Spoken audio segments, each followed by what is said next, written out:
What's up, y'all? It is Mary. And Amma. And today we are going to be talking about Kody's mom.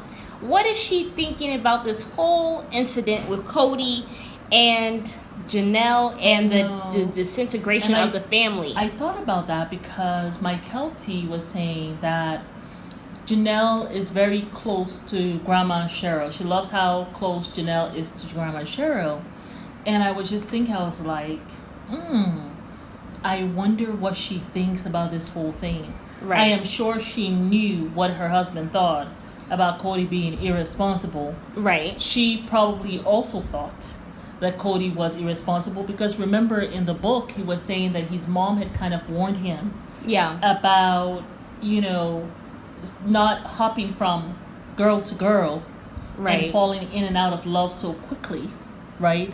So she knew about his tendency to do that. We talked yesterday about just the fact that it was such a wrong time for him to bring on another wife, especially when they were just trying to keep their nose above water from being down in the mud for so long, eating mildew bread.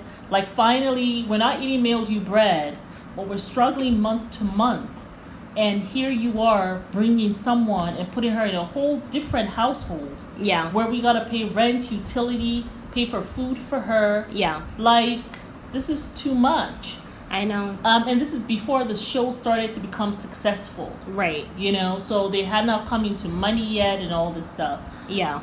So, I am sure there's some disappointment there. But I am sure she always seemed to be, from what, the times that we saw her, have a really soft, very gentle spirit. Kind of like Mary's mom. Yeah. And they actually kind of remind me of my mother-in-law. Just that very gentle spirit. Yeah. You know what I'm saying? Yeah. The kind of person you just want to be around and just kind of take in that energy, right? Yeah. When you're around them, it's like everything just settles. Yeah. With you, you're at peace. I am sure she has appealed to him several times, but at the same time, she is patient with him. Like hoping, that's her son. Yeah, hoping that he'll get to that space where he will do the right thing and be a responsible father. Yeah, but I'm sure her heart breaks for Janelle for sure. Especially with this whole Garrison thing. My God. Yeah. I mean, she was there. She was there sitting next to Hunter in the front. Oh, okay. Okay. It was Janelle, then it was Hunter. Okay. Then it was Grandma Cheryl. Then it was, I think it was, who was it? It was Robin. Right. You guys correct me if I'm wrong. And then it was Kody. Right. And then it was Christine's husband. And then it was Christine. Yeah. So, like, there were these buffers between the family. Because probably Hunter didn't want Robin sitting next to him at that time, right? So Grandma Cheryl was sitting there. And she seemed heartbroken because at one point it seemed as though Robin was comforting her. But, yeah, first of all, it's hard to bury your own child. I think Grandma Cheryl, hasn't she had to bury 2 children now? Yeah, and then to have to bury your grandchild, that's another level. Pain. Yeah. But yeah, what do you all think? What do you all think Grandma Cheryl is thinking about Kody? Yeah. And obviously, whatever advice she's giving Kody, he's not really listening. Right. Because I can only imagine that the advice she's giving him is, you got to stay close to your family.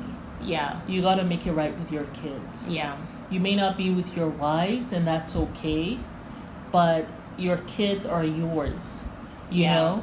And you have to kind of be close to your children. Yeah.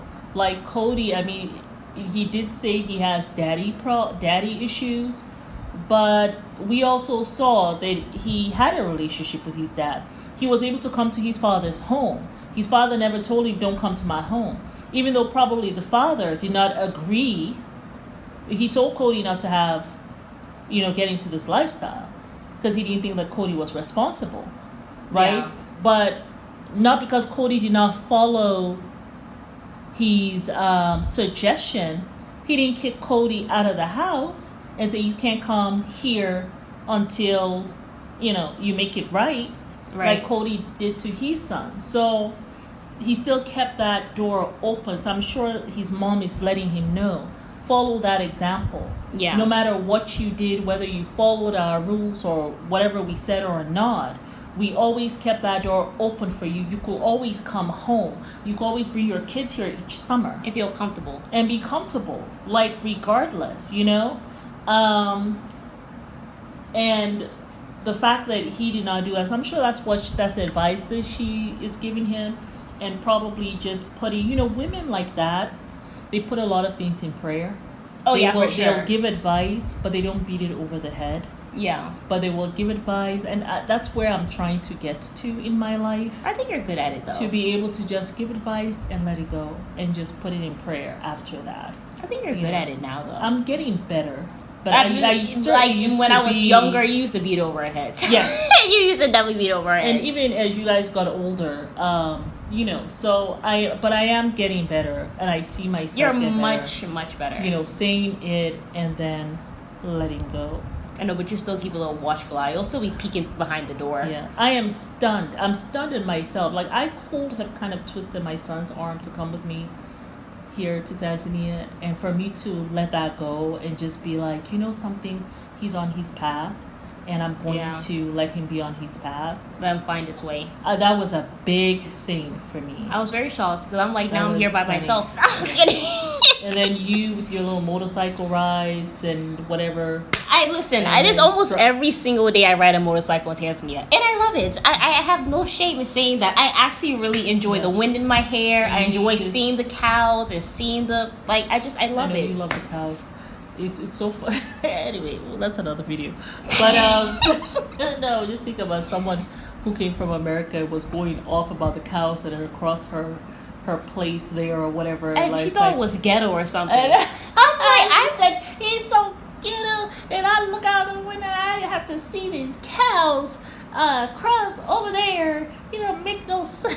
You know what? I actually love seeing the cows run free. And you love it. Because I love this stuff. So I'm like, at least I know they're not in a barn getting their head shot before food. Like, I know that they're free, living their life, and they can roam freely. Like, they're not being slaughtered and in a poop infested thing, getting their meat made so that we could come and eat the fear ingested food. Like, it makes me happy seeing the cows and the goats and the and the sheep and the chicken all being free. Well, this is not a vegan channel, so it's gonna go move on. Listen, my meat is halal in this country, so I feel better. It's killed properly. People, thank you for joining us.